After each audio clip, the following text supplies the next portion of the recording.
Sir এই জায়গা দেখে আমি যা বুঝলাম এখানে অনায়াসে 15-20 তলা বিল্ডিং করা যাবে। এমন ভাবে কইতেছস মনে হইতেছে জায়গার ইঞ্জিনিয়ার তুই নিজেই। এই তোমরা থামো, স্যার আসুক, স্যার আসলে যা ডিসিশন নেই তাই হবে। আর শুনো, স্যার আসলে অনর্থক কেউ কোনো কথা বলবে না, ঠিক আছে? এ ভাই আপনারা একটু সরেন তো, জায়গাটা পরিষ্কার করুন। কেন ভাই আপনি কি? আর এটা আপনি কেন পরিষ্কার করবেন? কেন মানে? এটা আমার জায়গা, আমি পরিষ্কার করবো না? আপনি পরিষ্কার করবেন কেন? আর আপনার জায়গা মানে? স্যার পাগল নাকি? কি বলে এসব?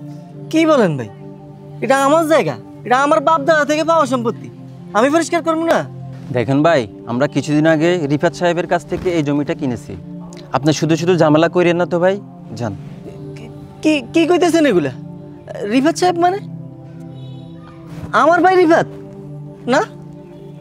আমার ভাই রিফাত তো জীবনও আমার জিজ্ঞেস করার ছাড়া জায়গা বিক্রি করবে পারে না। আপনার কোথাও ভুল আছে, দেখেন দেখেন। না ভাই দেখেন, আমাদের কোথাও ভুল নাই, আপনি নিজেই তো সিগনেচার দিছিলেন। এই যে দেখেন, এই যে আপনার সিগনেচার। কি বলেন? কই না, আমি তো জমি বিক্রির লেগে সিগনেচার দিই নাই। তাহলে ভাইয়া তুমি এই জায়গায়? ভাইয়া এই জায়গায় তোমার একটা সিগনেচার লাগতো। কিসের সিগনেচার? ঘটনা হয়েছে, তোমার ভাতিজা রোহান, ওরা তো ঢাকায় ক্যাম্ব্রিয়ান স্কুলে ভর্তি করাইছি। তুমি তো জানো ব্যবসা বাণিজ্যের কাজে আমি সবসময় ব্যস্ত থাকি, যার কারণে সময় দিতে পারি না। আর ওখানে একটা নিয়ম করছে, প্রত্যেক মাসে মাসে গার্ডিয়ান গিয়ে দেখা দিতে হইব। না আমি তো পারবো না। তুমি যেরকম আমার গার্ডিয়ান, রোহানের গার্ডিয়ানও তুমি, তাই তোমার একটা সিগনেচার লাগে। আচ্ছা এই যে। কিন্তু ভাই তো সিগনেচার দিতে পারি না, টিপসই দেওয়া যাবে না? ভাই তুমি কি এখন আগের যুগে আসো? টিপসই এখন চলে না। তুমি কলমটা ধরো, হাতটা ঘুরাও, আমি ধরে দিতেছি। নাও নাও নাও।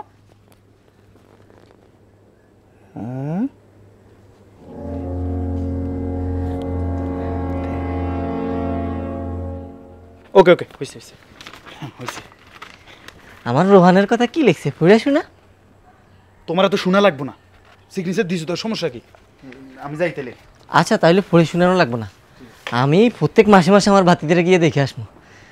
হ্যাঁ যাক, কাজটা সাইরানি। আল্লাহ, দেখেন ভাই, আমি জমি বিক্রির লেগে সিগনেচার দিই নাই। আমার ভাই আমারে এত বড় ধোকা দিতে পারলো।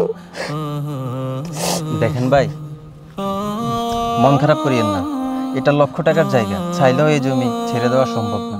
এখন আপনারা ভাই ভাই যদি মীমাংসা করতে পারেন সেটা আপনাদের ব্যাপার। মীমাংসা মানে? না, এটা আমার বাপ দাদার জমি, আমি এখনই কি আমার ভাইরে ধর্ম? আমি মূর্খ হইতে পারি, কিন্তু আমার বাপ দাদার দেওয়া জমি আমি ছাইড়ে দেওয়ার পোলা না।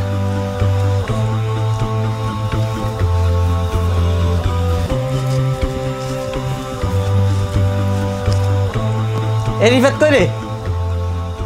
এ তাতে বাইরে। এ রিফাত। আরে কি ভাই, এরকম ডাকাডাকি করো কিলে? ঘুমাইতেছি না, কি কইবে কও? তুই পারলি আমার এইভাবে ঠকাইতে? তুই আমার মায়ের পেটের ভাই না? আমি কি তোমারে কইছি যে তুমি আমার মায়ের পেটের ভাই না? আর কান্নাকাটি করো কিলে? হ্যাঁ, সমস্যাটা কি তোমার? তুই কেমনে পারলি আমার না দিকে আমার থেকে সিগনেচার নিয়ে আমার বাপ দাদার দেওয়ার শখের জমিনটা তুই বিক্রি করে দিতে? কেডা কইছে তোমার আমি শখের জমি বিক্রি করে দিছি? হ্যাঁ, তুমি প্রমাণ দেখবা, দেখাইতেছি তোমার। না এ মেহেদি, এদিকে এদিকে ভাই কথা শুনি দে। রাশেদ ভাই, কি সমস্যা? আর কইস না, আমার ভাই রিফাত আছে না, কিছুদিন আগে আমার বাতিদের কথা বলছে, আমার কিছু একটা সিগনেচার দেন আপনি। আমি দিছি। এখন আজকে গেছি সকালে জমি হিসাব করতে, গিয়ে দেখি আমার জমি দখল হয়ে গেছে। এই আমার জমি ওনার নামে লিখে দিয়েছে। রিফাত ভাই কই? ঘরে গেছে দলিল আনতে। দাঁড়া তুই দাঁড়া। এই যে রিফাত ভাই, তোর এনো কাম কি? যা আমগো বাইগো বইতে ঝামেলা করিস না তো, যা এদিকে নামনে। না তুই দাঁড়া, তোর কাজ আছে। এই যে এখানে লেখা আছে, এই যে আপনি সিগনেচার দিছেন বা বাতিজের। তুই পড়া লাগবে না। আরে আমি না মেহেদি তুই পড়।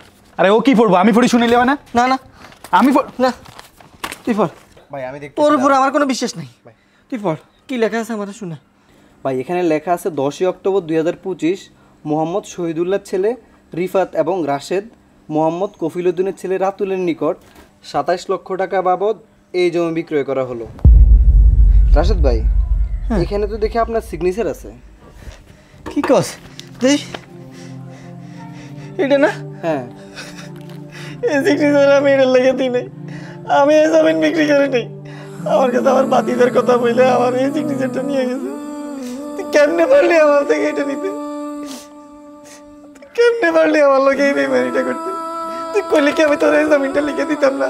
হ্যাঁ, তুই আমার কাছে এমনি আইয়া চাইতি।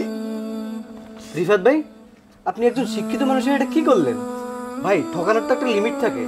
ঠকাইছেন তো ঠকাইছেন, আপনার নিজের বড় ভাইরে ঠকাইছেন, এটা মানা যায়? এই তুই না গোলাবি না, তোর কেউ ডাকছে না? আঙ্গো ভাইগো ঝামেলা আমরা বুঝকুম, তুই যা, তুই এখান থেকে যা যা। কি সমস্যা ভাই? হ্যাঁ, আমি জমি বিক্রি করছি, তোমার জন্য আব্বা সব করছে না? কি করছো তুমি? আমি পড়াশোনা করছি, আমি মানুষের মতো মানুষ হয়েছি, আমার ওই জমি বিক্রি করতে হইব। আমি ঢাকায় একটা জায়গা কিনছি, এইটা বিক্রি না করলে তো ওটা কিনতে পারবো না, ওই জন্য আমি এই কাজটা করছি। আমি তো বলছি আমি তোমার কিছু দিমু, এত কান্নাকাটি করার দরকার আছে?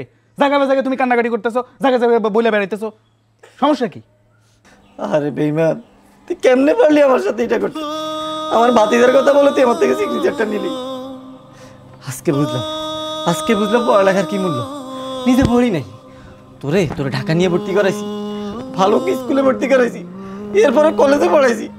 নিজে খাই নাই, ছোটকাল থেকে তোর কোলে পিঠে করে মানুষ করছি, তোরে খাওয়াইছি।